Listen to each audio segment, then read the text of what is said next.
नमस्कार दोस्तों, एसएसएम यानी श्री स्टॉक मार्केट चैनल में आपका बहुत बहुत स्वागत है।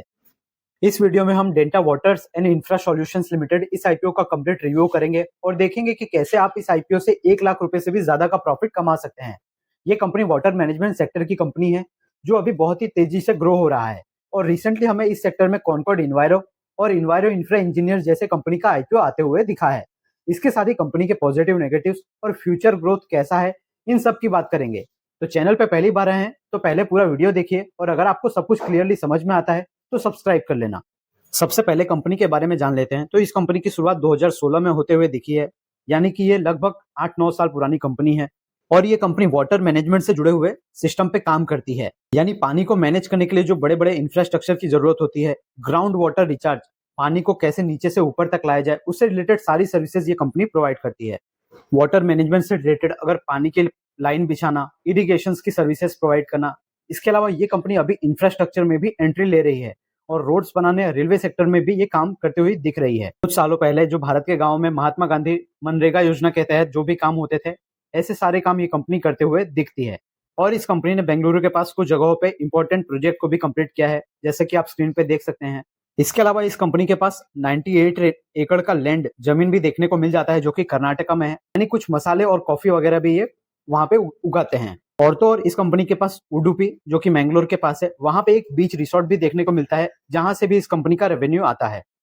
30 नवंबर 2024 तक इस कंपनी ने 32 वाटर मैनेजमेंट के प्रोजेक्ट कंप्लीट कर लिए हैं। और अगर बात करें कि करंटली क्या चल रहा है, तो करंटली ये 17 ऑनगोइंग प्रोजेक्ट में काम कर रहे हैं, जिसकी वैल्यू 1100 करोड़ रुपए के अराउंड है, जिसमें से 1066 करोड़ का जो प्रोजेक्ट है वो वाटर मैनेजमेंट से रिलेटेड है और सिर्फ 34 करोड़ के जो प्रोजेक्ट है वो इंफ्रास्ट्रक्चर से रिलेटेड है। तो मेजरली इनका रेवेन्यू वाटर मैनेजमेंट के प्रोजेक्ट से आता हुआ और अभी ये कुछ कुछ सेक्टर रोड वगैरह बनाने, रेलवे से रिलेटेड काम करते हुए उसमें एंट्री लेते हुए दिख रहे हैं। तो ये थी कंपनी के बारे में पूरी डिटेल्स। अब बात कर लेते हैं आईपीओ के बारे में। तो ये आईपीओ टोटल 220 करोड़ का आईपीओ होने वाला है। पूरा का पूरा फ्रेश इशू है, यानी पूरा का पूरा पैसा कंपनी के पास जाएगा। यह आईपीओ 22 जनवरी से लेकर 24 जनवरी तक ओपन रहेगा और इसका प्राइस बैंड 279 से 294 रखा गया है। इसका अलॉटमेंट आते हुए दिख जाएगा 27 जनवरी को और इसकी लिस्टिंग 29 जनवरी को होते हुए दिख जाएगी। बात अगर रिजर्वेशन की करें तो इसमें रिटेल कैटेगरी के तहत 35% का रिजर्वेशन रखा गया है और अगर आप यहाँ पर रिटेल कैटेगरी में अप्लाई करते हैं तो एक लॉट में आप 50 शेयर्स के लिए अप्लाई कर सकते हैं। 14,700 रुपए का अमाउंट चाहिए और स्मॉल एचएनआई कैटेगरी में 14 लॉट के लिए अप्लाई कर सकते हैं 700 क्वांटिटी के लिए और 2,05,800 रुपए का अमाउंट चाहिए। बिग एचएनआई के लिए 10 लाख से ज्यादा का अमाउंट चाहिए। अब अगर कंपनी के फाइनेंशियल्स की बात कर रहे हैं तो इसके फाइनेंशियल्स बहुत ही शानदार और बहुत ही सिंपल देखने को मिल रहे हैं। 2022 से 2024 हर साल इनका रेवेन्यू बढ़ रहा है। जो रेवेन्यू 119 करोड़ का होता था 2022 में, वो बढ़ के 240 करोड़ हो गया है और कंपनी का प्रॉफिट में भी अच्छा खासा जंप देखने को मिला है। 2022 में जो 38 करोड़ का प्रॉफिट था वो 2023 में 50 करोड़ और 2024 में 60 करोड़ रुपए हो चुका है। और बात अगर करें 2025 की, तो इस साल सिर्फ 6 महीने का डेटा देखने को मिल रहा है। 6 महीने में कंपनी का रेवेन्यू 100 करोड़ के आसपास हो चुका है और कंपनी ने इस साल 24 करोड़ रुपए का प्रॉफिट कर लिया है। इतनी कम रेवेन्यू में भी इतना ज्यादा प्रॉफिट करना, ये कंपनी 25% के मार्जिन पे काम करती है, यानी 100 रुपए का सेल्स करती है तो 25 रुपए इसका नेट प्रॉफिट होता है, जो कि बहुत ही शानदार चीज है। कंपनी के ऊपर कर्जा की बात करें तो ये कंपनी डेट फ्री कंपनी देखने को मिल रही है और कंपनी के पास अच्छा खासा 170 करोड़ के आसपास रिजर्व भी है। आरओई आरओसी बहुत ही ज्यादा अच्छे देखने को मिल रहे हैं। आरओई 36, आरओसी 77% देखने को मिल रहा है। कंपनी का पे लिस्टिंग के बाद 16 का होने वाला है।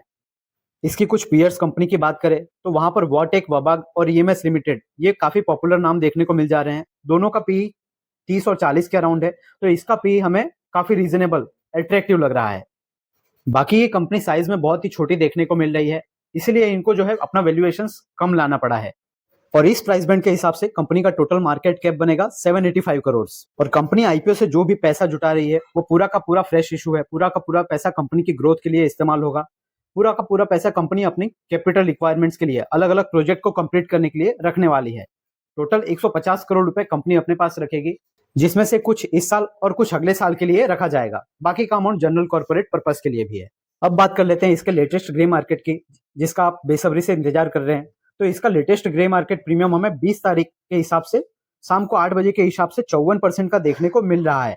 यानी इसमें लिस्टिंग के समय अगर आप रिटेल कैटेगरी में अप्लाई करते हैं तो आपको यहाँ पर 7 से 8 हजार रुपए का प्रॉफिट हो सकता है और स्मॉल एचएनआई कैटेगरी में अगर आपको यहाँ पर अलॉटमेंट मिलता है तो आपको यहाँ पर 1,10,000 रुपए के अराउंड प्रॉफिट हो सकता है। यहाँ पर आप एक बात खास याद रखिए कि जीएमपी कभी भी चेंज हो सकता है, पूरी तरीके से इसके भरोसे नहीं रहना चाहिए। यहाँ पर सिर्फ कुछ ही लोग होने वाले हैं, गिने चुने, जिनको यहाँ पर 1 लाख से ज्यादा का प्रॉफिट हो सकता है। स्मॉल एचएनआई कैटेगरी में इसका अलॉटमेंट सिर्फ 536 लोगों को मिलने वाला है और बिग एचएनआई कैटेगरी में 1000 से ज्यादा लोगों को इसका सिर्फ अलॉटमेंट मिलने वाला है। रिटेल कैटेगरी में बात करें तो 52,000 के अराउंड लोगों को इसका अलॉटमेंट मिलेगा। अगर हमको अलॉटमेंट मिल गया तो बहुत ही तगड़ा प्रॉफिट इसमें हो सकता है। और सबसे इंपॉर्टेंट चीज, अगर इस कंपनी की ऑर्डर बुक को देखे तो वो हमें 30 नवंबर 2024 के डेटा के हिसाब से 752 करोड़ रुपए से ज्यादा के ऑर्डर बुक कंपनी के पास अभी भी पड़े हुए हैं। और पहले हमने देख ही लिया कि 1100 करोड़ के अराउंड प्रोजेक्ट पे ये कंपनी अभी काम कर रही है, यानी इस कंपनी के पास अपने मार्केट कैप से ज्यादा के भी ऑर्डर पड़े हुए हैं। तो इस कंपनी की रेवेन्यू विजिबिलिटी दिख रही है फ्यूचर के लिए। ये तो हो गई आईपीओ की सभी डिटेल्स। अभी बात कर लेते हैं कंपनी के कुछ पॉजिटिव्स एंड नेगेटिव्स की। तो ये कंपनी अभी तक 32 वाटर मैनेजमेंट के प्रोजेक्ट को कंप्लीट कर चुकी है, जो कि ज्यादा नंबर्स है। इसके अलावा ये कंपनी जो है अपने निश में, अपने सेक्टर में बहुत ही स्पेशल स्थान रखती है, जैसे कि ग्राउंड वाटर रिचार्ज और लिफ्ट इरिगेशन प्रोजेक्ट्स वगैरह बनाने में। इसके अलावा इसके जो प्रमोटर है उनको सिविल सेक्टर में 38 साल से भी ज्यादा का एक्सपीरियंस है। अब अगर नेगेटिव्स की बात कर ले तो इस कंपनी का मेनली बिजनेस जो है कर्नाटका से आता हुआ दिखता है, क्योंकि ये कंपनी भी बेंगलुरु बेस है, तो कर्नाटका गवर्नमेंट पे ये हेविली डिपेंडेंट है। इसके अलावा इस कंपनी के प्रोजेक्ट में कभी कभी डिले भी हो जाता है, जिसके इसके रेवेन्यू आने में डिले हो सकता है। तो ये कुछ कंपनी के रिस्क है। ये एक बेंगलुरु बेस्ड कंपनी है और इस आईपीओ के जो रजिस्ट्रार है वो integrated registry management services private limited, ये इसके रजिस्ट्रार देखने को मिल रहे हैं। और इस आईपीओ के जो लीड मैनेजर है वो एसएमसी कैपिटल लिमिटेड है। तो क्या इस आईपीओ में अप्लाई किया जा सकता है या नहीं, या लॉन्ग टर्म के लिए कंपनी कैसी है? तो देखिए, बिल्कुल ग्रे मार्केट प्रीमियम को देख के इस आईपीओ में बहुत ही दमदार सब्सक्रिप्शन होते हुए दिख सकता है। इस आईपीओ का साइज भी बहुत कम है, तो ये काफी कम लोगों को इसका अलॉटमेंट मिलेगा। पर जिस हिसाब से इसका जीएमपी है, आप मान के चलिए यहाँ पर 200 से 300 गुना सब्सक्रिप्शन रिटेल कैटेगरी के अंदर भी होते हुए दिख सकता है। बाकी इस कंपनी के पास ऑर्डर बुक बहुत ही शानदार है। 1100 करोड़ के ऑर्डर पे तो अभी काम कर रहे हैं, 780 करोड़ के ऑर्डर और ये लेके बैठे हैं, तो मार्केट कैप से दुगना इस कंपनी के पास तो ऑर्डर ही पड़ा हुआ है। इसके अलावा इसके रेवेन्यू और प्रॉफिट्स वगैरह में भी अच्छा हमें ग्रोथ देखने को मिला है। साथ ही कंपनी पे कोई कर्जा भी नहीं है, ये भी अच्छी बात देखने को मिलती है। रिस्क सिर्फ यहाँ पर इतना ही है कि ये कंपनी बहुत ही छोटी कंपनी है और हेविली डिपेंडेंट है कर्नाटका गवर्नमेंट पे, क्योंकि ज्यादातर इनका बिजनेस कर्नाटका से ही आते हुए दिखता है। तो ये कुछ रिस्क है, वहां से कुछ भी अगर अनसर्टेनिटी होती है तो इसके बिजनेस पे इफेक्ट हो सकता है। बाकी ओवरऑल ये सेक्टर अच्छा है, रेवेन्यू विजिबिलिटी ये सब अच्छा दिख रहा है।